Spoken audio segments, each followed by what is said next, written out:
Selamat pagi Coin Lords, udah 1 tahun gue belum ngupdate video Coinbank Channel. Dan hari ini gue akan ngomongin tentang 5 hal yang dilakukan oleh orang kaya dan tidak dilakukan oleh orang yang tidak kaya.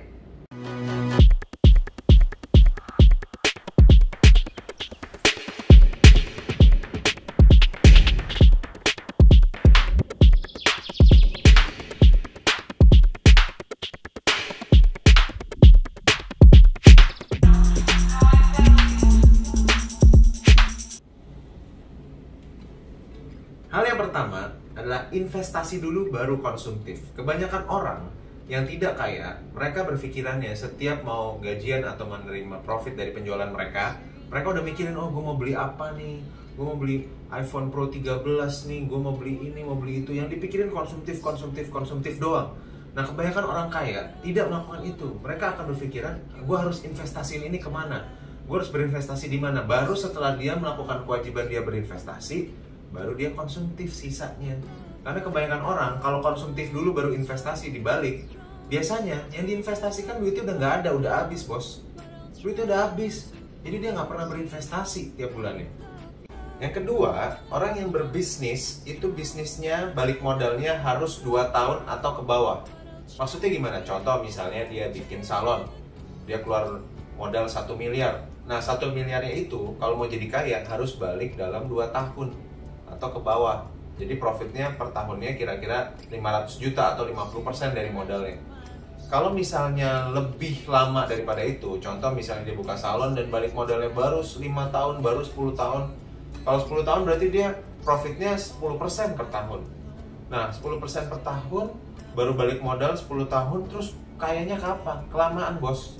Kalau lagi pula kalau 10% mendingan taruh di obligasi pemerintah atau taruh di obligasi perusahaan besar gitu ya. Karena kalau misalnya bisnis balik modalnya 10 tahun, menurut saya nggak mungkin dia bisa kaya. Paling dia bisa memenuhi kebutuhan hidupnya aja, nggak mungkin hidupnya berubah gitu. Makanya ada beberapa mentor saya bilang kalau mau bisnis balik modalnya harus 2 tahun dan ke bawah. Kalau misalnya lebih lama dari itu, lupakan kekayaan. Yang ketiga adalah orang-orang kaya ini selalu membangun aset yang menghasilkan passive income dari waktu ke waktu. Contoh misalnya dia beli Indomaret, ya dia beli franchise Indomaret, atau lebih bagus lagi dia punya kos-kosan lalu disewa-sewakan, atau dia punya hotel. Ya intinya adalah dia selalu membangun kekayaannya dia, dan ini berhubungan dengan yang poin 1, dia berinvestasi dahulu. Tapi investasi mungkin bisa bertahap.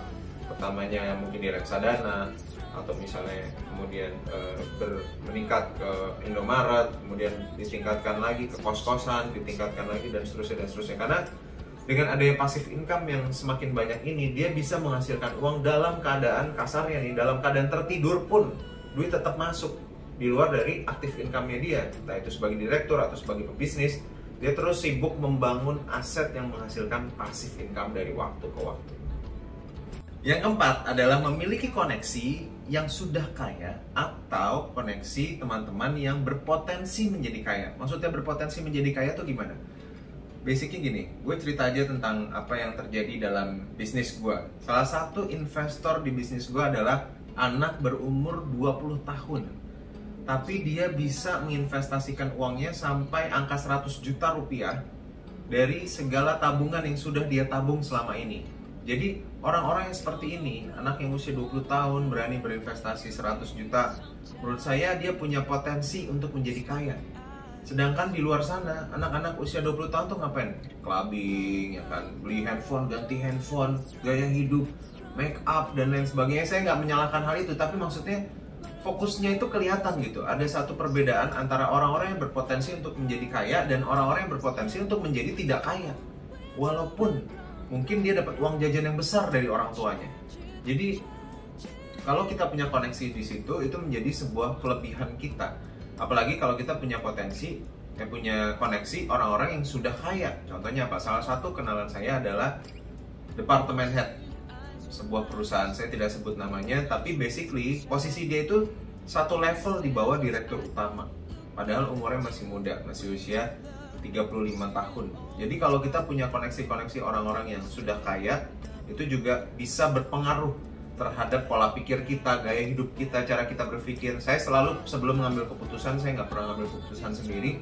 Saya selalu tanya teman-teman saya yang kaya ini untuk tahu sudut pandang mereka. Bukan berarti saya, wah lu nasibnya jadi ditentukan sama orang lain dong, dan enggak, bukan. Tapi gimana caranya kita bisa berpikir dari sudut pandang yang berbeda. Jadi kita bisa mengambil kesimpulan dari sudut pandang itu dan mengambil satu keputusan yang lebih matang. Hal yang kelima, yang saya lihat di orang-orang sukses itu, omongan adalah janji, dan janji adalah harga mati. Jangan sampai cacat janjinya. Inilah yang paling penting, salah satu yang paling penting di dalam dunia bisnis, dalam dunia karyawan pun, dalam dunia kerja pun, janji itu merupakan harga mati. Jadi kalau ngomong sesuatu tuh hati-hati bro. Itu harus hati-hati banget, apa yang lo omongin itu akan jadi janji, dan pada saat janji jadi harga mati. Kalau begitu cacat, nama lo rusak. Kecuali ya, gue ngomongnya ini tergantung dari orangnya masing-masing. Contoh, misalnya cara lo cari duit dengan cara haram gitu ya, mungkin beda cerita. Cuman pada saat lo mencari duit dengan cara yang halal, janji itu harga mati.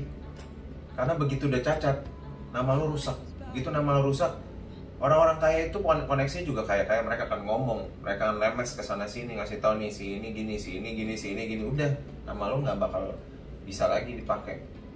Udah nggak bakal mau orang-orang kaya yang koneksi lo itu untuk bekerja sama lo. Itu adalah 5 hal yang dilakukan oleh orang kaya dan tidak dilakukan oleh orang yang tidak kaya. Sehingga di sini kita bisa menyimpulkan 5 hal tersebut adalah satu fondasi untuk membentuk sebuah kekayaan, atau kalian yang belum kaya bisa menjadi kaya dengan fokus pada 5 fondasi tersebut.